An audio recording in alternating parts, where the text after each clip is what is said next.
Am I the a-hole for telling my sister there's a reason her kids chose to live with her dad? I, 32 female, have a 14-year-old daughter, Jess. Her father, my husband, died in an accident when she was young, so it's been just the two of us for a long time. As a result, we are very close, and she's a lot more open to me than most kids are with their parents. Around a week ago, she asked me if I could take her to the movies on a date with a guy in her class.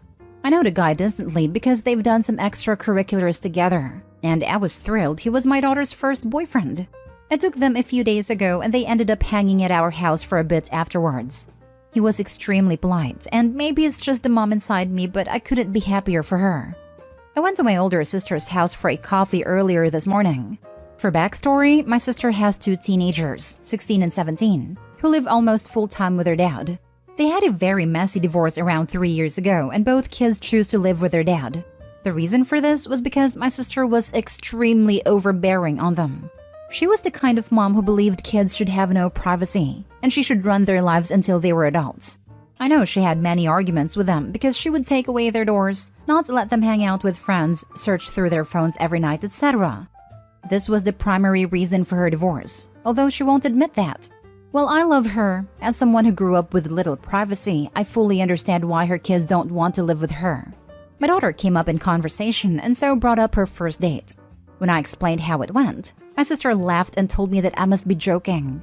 When she realized I was serious, she told me I was a terrible mother for letting my daughter walk all over me and not setting boundaries. She ranted on for a while, but she basically said that 14-year-olds are incapable of going out themselves, and that I was being lazy and neglectful by allowing her to do that. She also said I would never allow my kids to do that. So I replied by saying, "That's exactly why your kids live with their dad." She got very quiet and then told me to leave.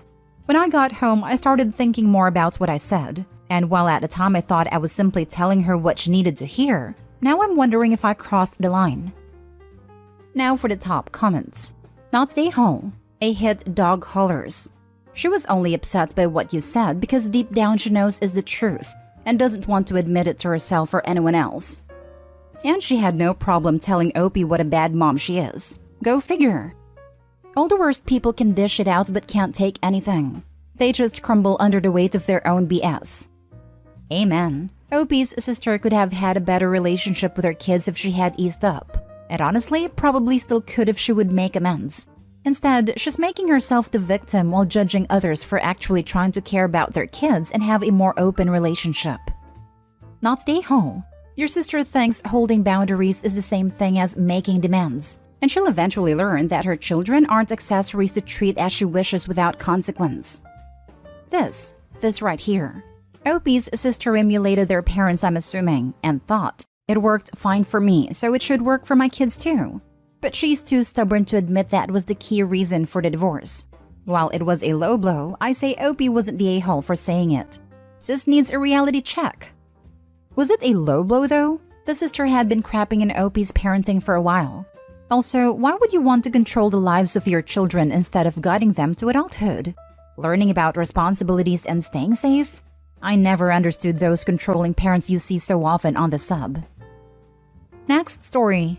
Am I the a-hole for telling my mom I'd rather spend my vacation at the beach than sleep in her living room? I have been living abroad for almost 2 years, and I haven't visited home since I moved away. Next year, I will have the opportunity to take a month off work with a paid round-trip flight to visit home. This is part of my job's bonus structure. This trip wouldn't be until the late spring at the earliest, but I decided to talk to my family about it now, because I know my parents like to plan trips every year in the spring and summer. My parents live in a 4-bedroom house, which are currently used as a master suite, a guest room, and 2 offices. My dad works from home and my mom's job is hybrid, so hers is also a craft room. My 28-year-old brother has been living in the guest room since last fall when his ex-girlfriend dumped him and kicked him out. He is saving money for a down payment on a house, and this is why they do not charge him rent to live there. When I asked my mom if I would be able to stay with them for the month I have off, she told me I would be more than welcome to crash on an air mattress in the living room, but she wouldn't be inconveniencing my brother just for me. I was really confused by this because I hadn't even mentioned my brother. She then told me that since my brother also works from home, he's been using her office to work in addition to the guest room, and that means I wouldn't be able to use her office for an air mattress. For the record, The room he sleeps in has a nice handmade desk built into one of the corners that I guess he uses for a large flat screen. I asked her if it was realistic to assume my brother would even still be there 8 months from now, considering he's supposedly saving for a house.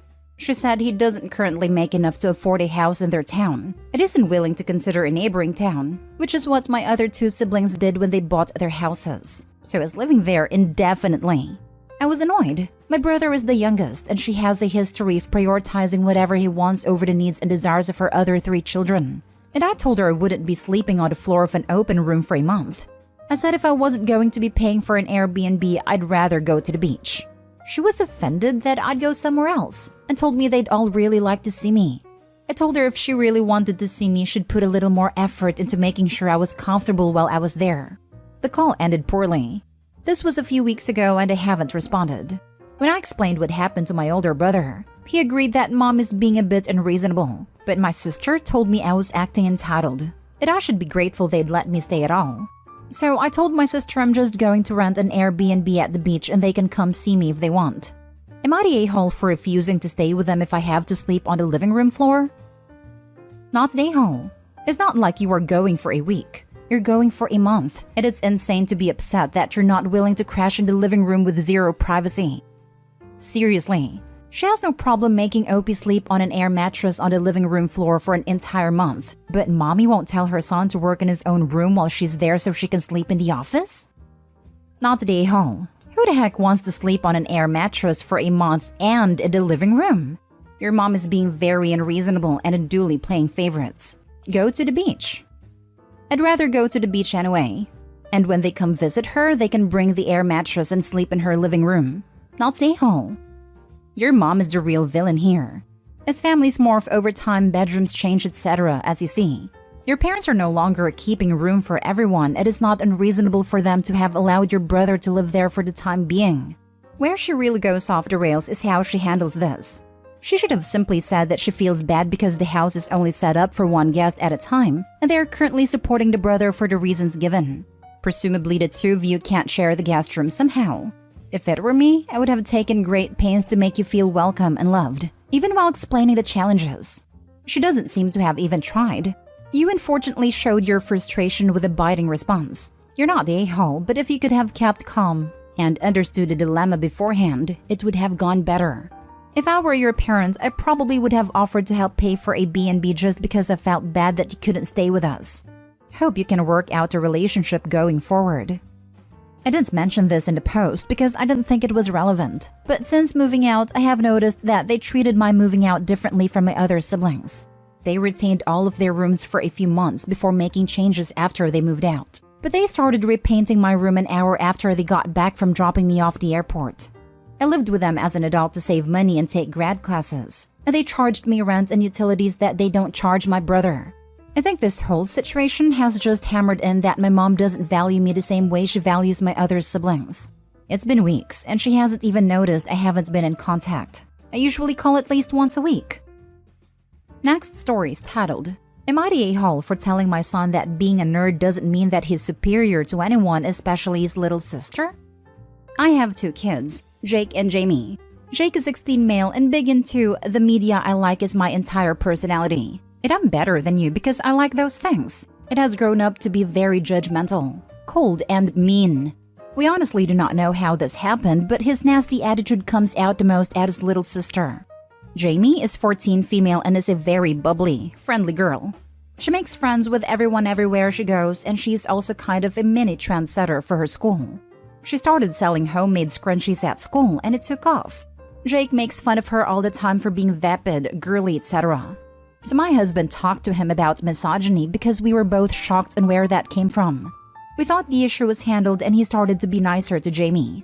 Until the last week of school, Jamie came home from school having won an award for the scrunchie business. We were proud of her and had tacos, her favorite, for dinner. Mind you, if Jake did something like that, we'd do the same. We love to celebrate their successes. Well, Jake was displeased at dinner and interrupted to talk about his video game accomplishments. We were all very polite and listened and congratulated him. He just looked at his sister and was like, "And I did that by myself," without having to make everyone else hear about it all the time and dressing up like a pick-me to get everyone's attention. I just looked at my husband, then Jake, and said, being a nerd doesn't make you superior to anyone in this family, Jake. You can like video games and still be a nice person to your family, especially your little sister. Quit acting like a little snot. He got red in the face and took his little tantrum upstairs to his room. Since then, he's barely talked to anyone and just holes up in his room playing games all day. My husband did tell me that I shouldn't have said that, because it's going to pit them against each other more, even though Jamie doesn't get why her brother treats her like this. Am I the a-hole? Now for the top comments. Not the a-hole. Cut the internet off and see how much he can do by himself then. Perfect idea. And let us know if you do that in an update. Kid sounds like a nice guy in the making. I recommend some therapy, but also try to open a dialogue with him to figure out where all this anger towards anything feminine comes from. I think there might actually be some kind of secret here. Not the a-hole. A lot of younger people who play a lot of video games are subject to others online. Men who play video games online kind of tend to be misogynistic and judge feminine things. He could be picking it up through the gaming. Either way, not the a-hole. Definitely find out why it's like this and post an update. The gaming community can be full of nasty, juvenile, and toxic people. How involved are you guys in monitoring what he plays, who he is talking to, etc.? Having seen his attitude, his beliefs, and his actions towards his sister, you as his parents don't get to throw your hands up and shake your heads. Get him in therapy or with a mentor, or start having one-on-one time with him to break down these views. They need to be addressed now, else you are going to have a grown man with nasty ideas and attitudes in the world. Step up as parents. Calling him a nerd was stupid and unhelpful. That's not accurate or even vaguely a lesson or hard truth. And surely a one-off remark is not enough. Do more, do better, get more involved. Your son needs you guys now. Step up before it's too late. Seriously, this is exactly what my now 40-year-old brother was like growing up. And it was indulged. We now all have to deal with a barely employed, condescending a-hole who still talks about his video game accomplishments at dinner and breaks down in tantrums regularly. I wish my mom had the balls to call him a mean nerd back then, lol. Last story. Am I the a-hole for threatening to call the cops on my parents and calling my dad a human trash can after what they did to my sister? This entire thing honestly sounds like some type of soap opera and caused people a lot of grief, so I'd like third-party opinions. I, 17 female, have a half-sister on my dad's side, Jasmine, 27 female. Me and Jasmine aren't super-duper close, but she's very nice. We do keep in touch and just vent about life. Dad isn't very understanding towards Jasmine. I don't really know how to put it, but from what I've seen and heard, he's very pushy towards her and almost always makes some remark about how she's not doing enough. Mom doesn't like her much and says that she doesn't respect them. Jasmine has a friend, John, early/mid-30s male. I put quotation marks because it's obvious she and John are a lot more than friends, and she has told me before that she loves him, but she refers to him as a friend in front of mom and dad, although they also suspect otherwise. John lives in a neighboring state to us. Jasmine was going to catch a train there and meet him at a station. Long story short, and from the details I heard, mom got hold of Jasmine's phone when she came over at some point and blocked John's number. She has her Gmail on her phone, which mom also blocked John's email from. Jasmine didn't realize until way later. This caused a huge misunderstanding between them. She basically went to the station, waited for hours, and he didn't show up. Jasmine was in a really bad state and couldn't believe my parents could pull something like that. So I asked them, and mom said she and dad thought this needed to be done for her own good. I shouted at them, threatening to call the cops if they don't apologize to Jasmine and try to make things right. Side note, I don't know if the cops would do anything in this case or if they're relevant. I just said it in the moment. Dad said I was butting into adult matters and I was too young to understand. I said he understood enough and called him a human trash can. They said I need to mind my mouth and apologize to them, which I refused to. Mom said how she can't believe I would act like this, and I've picked up on Jasmine's tendencies. My uncle came over the other day and I heard Dad crying to him about how he's so hurt by his daughter. Me. I think what I said was justified, but there's quite few people telling me I'm in the wrong. So did I go too far with my outburst? Am I the a-hole? Butting into adult matters. Mom said after stealing her adult daughter's phone to block the number and email of a man she is with. It's not even the mom's daughter, it's her stepdaughter. Not the a-hole. But OP, stay close to your half-sister. You've seen what your parents are capable of, and I have a feeling they're going to do this stuff to you too. Not Day-Ho. Blocking John from Jasmine's phone was vile and awful. The way the world is today, Jasmine could have been robbed or abducted waiting around a train station for hours. Yes, this was part of my reasoning too. I just felt really bad for her. Despite my parents' thoughts, she really is a very kind person and sister. Your mom could be jealous of Jasmine knowing your dad had another life before she came along. If anything, your parents are like jealous teenage girls that are spoiled. Not Day-Ho. Your parents shouldn't have gone through her phone. Why hasn't she said anything to them? Or has she? She did. They had a whole massive argument. And Dad has said that if she listened and didn't try to argue all the time, they wouldn't have had to do this or something. I don't really know the full details. That's dumb. If she didn't listen like they're saying, it still doesn't give them the right to go through her phone. And she's an adult, so that's invading her privacy. It's still invading privacy of a minor, but saying that as an adult she can do what she wants. It's not like she was hurting anyone by meeting him, so what even is the problem?